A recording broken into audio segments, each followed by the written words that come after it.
नमस्कार, बहुत स्वागत सभी का। आप देख रहे हैं न्यूज 24 मध्य प्रदेश छत्तीसगढ़ और मैं हूं अभिलाष मिश्रा। आज हमारे साथ दतिया उपचुनाव के एक ऐसे चेहरे इस वक्त जुड़े हुए हैं जिनकी चर्चा इस वक्त पूरे देश में हो रही है। लंबे समय तक देश की सियासत में जाना माना नाम रहे हुए हैं और मध्य प्रदेश के बहुत कद्दावर नेताओं में शुमार नरोत्तम मिश्रा जुड़ गए हमारे साथ। नरोत्तम मिश्रा जी, बहुत स्वागत करता हूं आपका न्यूज 24 मध्य प्रदेश छत्तीसगढ़ पर। बहुत बहुत शुक्रिया, धन्यवाद आपका।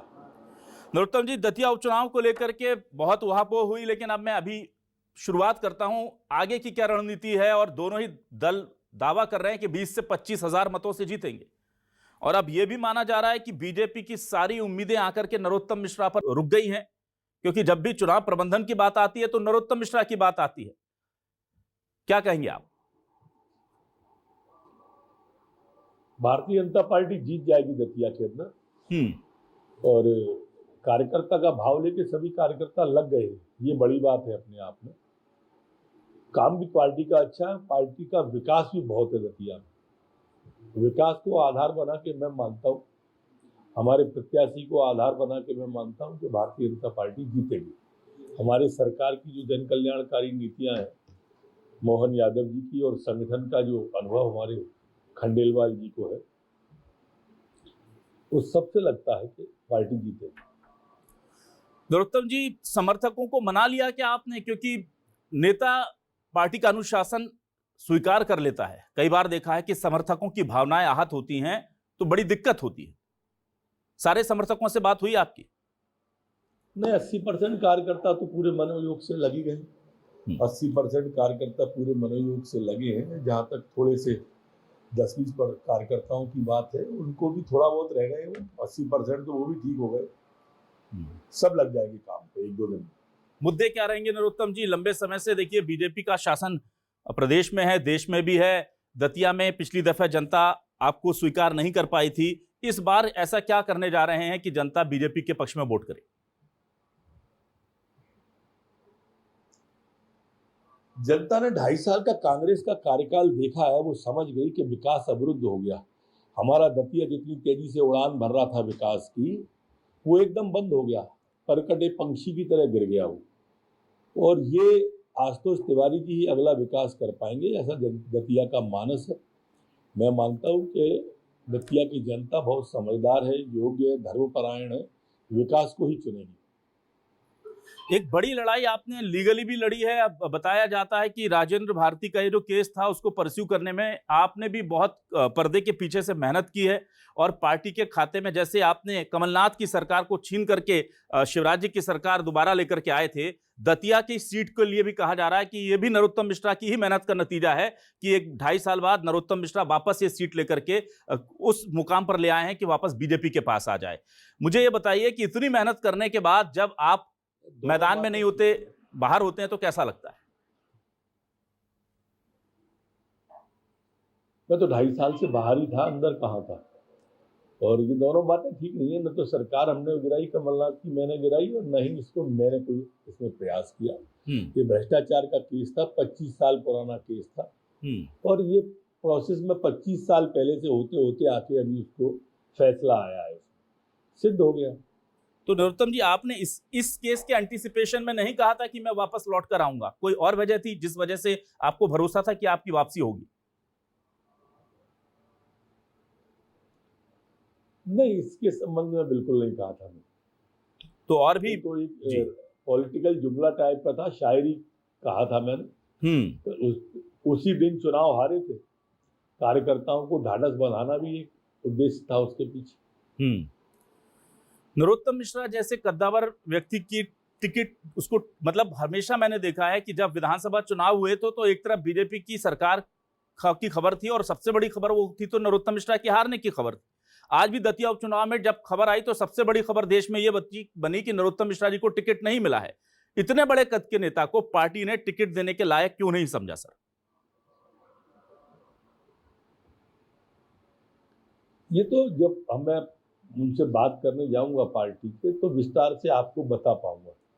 अभी तक मैंने इस तरह की कोई चर्चा की नहीं है, अभी करने की मानसिकता भी नहीं है 3 तारीख तक। अभी चुनाव पहली प्राथमिकता है। ये तो बाकी की बातें हैं होती रहेंगी कभी भी।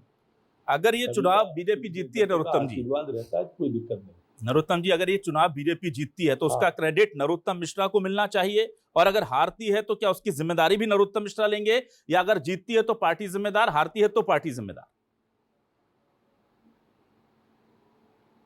मोहन यादव जी, हेमंत खंडेलवाल जी, आशुतोष तिवारी जी जीतेंगे तो इनकी मेहनत जीतेगी, इनकी नीतियां जीतेंगी। और हारती है तो जिसको पार्टी जिम्मेदारी देगी उसको स्वीकारना चाहिए, सर झुका के।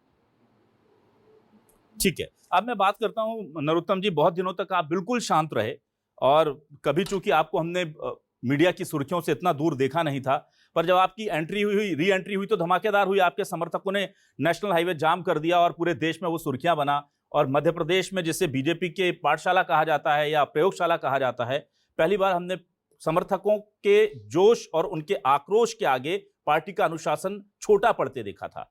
क्या वजह थी कि इतना ज्यादा आक्रामक हो गए थे आपके समर्थक? आपसे बात नहीं हो पाई थी उनकी, या आप भी नहीं संभाल पा रहे थे उस वक्त उनकी भावनाएं?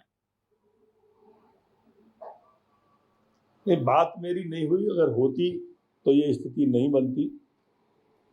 ये क्षणिक आवेश था, जब मेरे संज्ञान में आया तो मैंने बात किया और सब नॉर्मल हो गया था, और स्थिति एकदम सामान्य दूसरे ही दिन हो गई थी। भविष्य को लेकर क्या योजना है नरोत्तम जी? केंद्रीय मंत्रिमंडल में आपके नाम की अटकलें लग जाती हैं, केंद्रीय संगठन में की टीम में आपके नाम की अटकलें लगती हैं, यहाँ के मंत्रिमंडल में अगर आप विधायक बनते हैं तो आपके नाम की आपकी सीट पक्की मानी जाती है। लेकिन नरोत्तम मिश्रा जी को क्या चाहिए? वो कैसे देखते हैं खुद को भविष्य में, किस भूमिका में? मैं सोशल मीडिया, अब आभार व्यक्त करूं या क्या करूं, वो कभी लोकसभा लड़ाता है मुझे, कभी राज्यसभा लड़ाता है, वो कभी अध्यक्ष बनाता है। अब आप केंद्रीय मंत्री कह रहे हैं दूसरे मंत्री कह रहे हैं। मैंने कभी ना लोकसभा मांगा, ना राज्यसभा मांगा, ना मैंने विधानसभा दतिया मांगी थी, ये सच है। और बाकी कभी कोई पद नहीं मांगा, और आगे भी सिर्फ मैं कार्यकर्ता बन के रहना चाहता हूं। मेरी किसी पद की कोई डिमांड नहीं। आपकी किस केंद्रीय नेतृत्व से या प्रादेशिक नेतृत्व से जो कुछ टिकट कटने का मैटर है, इस पर अब तक कोई भी बातचीत नहीं हुई है क्या, एक भी बड़े नेता से? हाँ, रत्ती भर भी बात नहीं हुई, एक रत्ती भी बात नहीं हुई।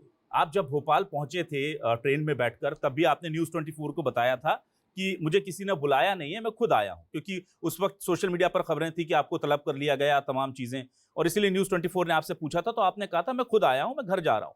तो इतना सब होने के बाद भी आपको लगता नहीं कि कम से कम पार्टी को एक संवाद आपके साथ स्थापित कर लेना था? उस क्षेत्र के सबसे बड़े नेता थे, आपके समर्थक थे, पार्टी ने उस वक्त संवाद बनाया था क्या आपसे? पार्टी क्यों करेगी, मैंने करना था, मैंने किया था फोन।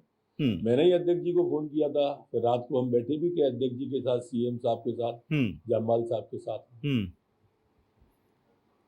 दतिया में इस वक्त चुनाव को लेकर क्या चल रहा है? एक बार फिर बीजेपी में आपके नेतृत्व में कांग्रेस की बड़ी लंबी ज्वाइनिंग हुई सर, हमने देखा दतिया के कई बड़े कांग्रेस के नेता आपके साथ जुड़ गए। और पिछला दौर याद आ गया मुझे, जब कांग्रेस के लोग आते थे तो सबसे पहले नरोत्तम मिश्रा जी के साथ दिखते थे वो, उसके बाद पार्टी के किसी नेता के साथ नजर आते थे। उस समय पार्टी ने जिम्मेदारी दी हुई थी मुझे, न्यू ज्वाइनिंग टोली का संयोजक बनाया था, इसलिए वो कारण था, और कोई कारण नहीं था। पार्टी है तो सब कुछ है, निकाह नरोत्तम है।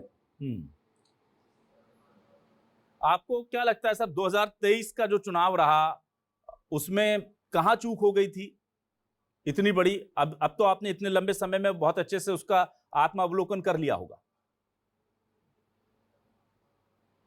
हाँ, बहुत अच्छे से किया है। मेरा अति आत्मविश्वास मेरे लिए घातक रहा था। वहां पर कांग्रेस अफवाहें फैलाने में सफल हो गई थी दतिया में कि कांग्रेस की सरकार आने वाली है, कांग्रेस की सरकार आने वाली है। तो इससे रिलेटेड कई चीजें वहाँ अफवाह के रूप में आई, जो कि हमारे कार्यकर्ता उसका खंडन नहीं कर पाए, मैं नहीं कर पाया। ये 2-3 बातें बहुत घातक है। क्या आपका ज्यादातर ध्यान पार्टी के बड़े मामलों पे लगा रहा और आप अपनी विधानसभा को सही समय नहीं दे पाए, ये भी इसकी एक वजह थी? नहीं, ऐसा कोई बड़ा काम नहीं था, समय मैंने पर्याप्त दिया। मैं हर सप्ताह जाता था, तब भी, अब भी, आज भी, कल भी जाऊंगा।